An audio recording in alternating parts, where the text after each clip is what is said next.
O mundo sabe que meu santo não bate muito bem com o desse Ottoni de Paula, porém sou obrigado a admitir que ele foi muito corajoso em defender o presidente Lula falando só verdade sobre a polêmica da família em conserva. Veja até o final.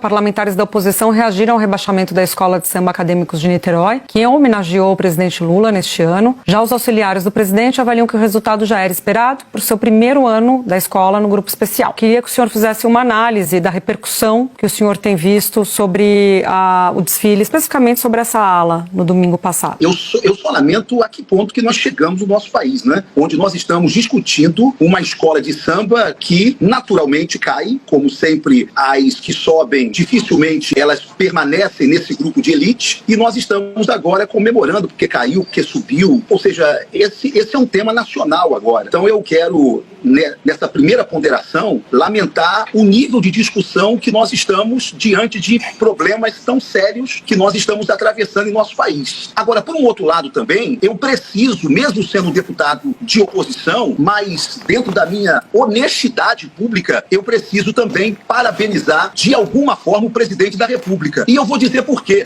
Porque ontem, conversando com o nosso ministro Jorge Messias, ele me disse particularmente o seguinte: Ottoni, eu tentei dissuadir o presidente Lula a não estar presente, ou pelo menos convencer a escola, tanto ele quanto o ministro Sidônio, a pedir para que não entrasse essa ala. E a resposta do presidente Lula foi: não.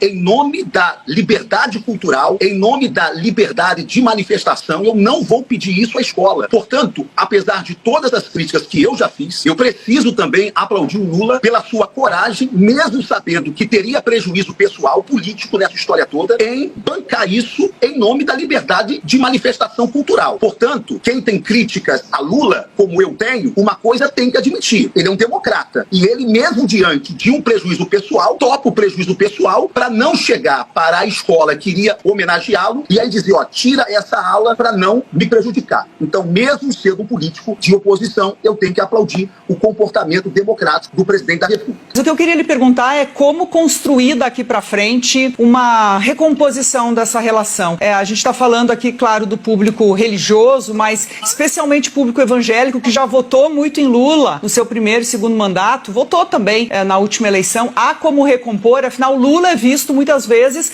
diferente da esquerda com essa agenda mais progressista. Lula tem na ação dele, no pensamento dele, até uma ação muitas vezes conservadora. O que eu entendo é o seguinte: essa relação nunca foi fácil. E por que nunca foi fácil?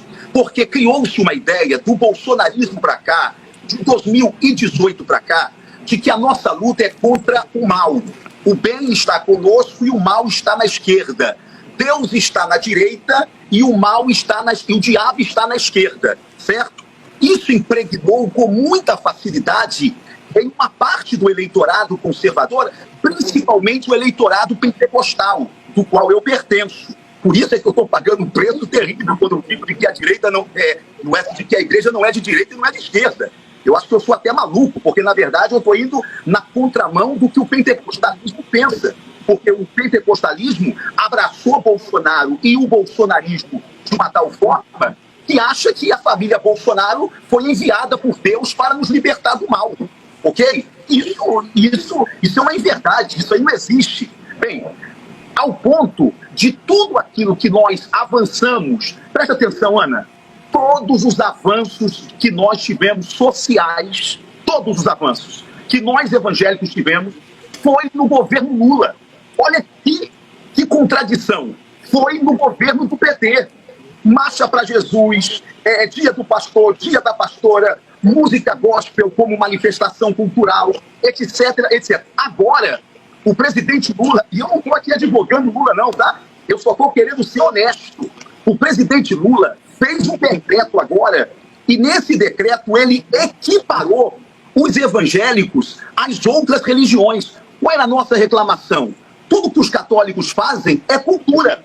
Eles pegam os santos, andam pela rua em procissão, é cultura. Aquelas religiões de matriz africana vão lá para o sambódromo, incorpora Oxóssi, incorpora Iemanjá, incorpora Caboclo, mas é cultura. Só nós evangélicos é que tudo que a gente faz é religioso. O que Lula fez? Lula baixou um decreto, e eu estava presente lá no Palácio, eu fui, mostrando que essa manifestação evangélica torna-se parte da cultura brasileira. Ou seja, se hoje um evangélico estiver em praça pública, cantando, pregando a palavra de Deus, ele não pode ser mais impedido, Ana Flor. Por quê? Porque isso se tornou uma manifestação cultural. Ironicamente, quem deu isso foi Lula. Mas isso não consegue reverberar. Por quê? Primeiro porque o governo comunica mal com a igreja.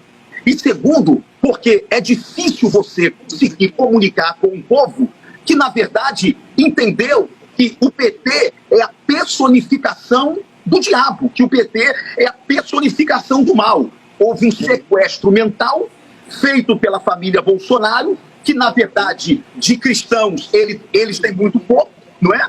Mas sequestraram a igreja nesse sentido. E eu sou o único maluco de direita, conservador e evangélico que estou encarando esta onda terrível e dizendo ao meu povo: não vamos permitir que esta polarização nos divida como igreja.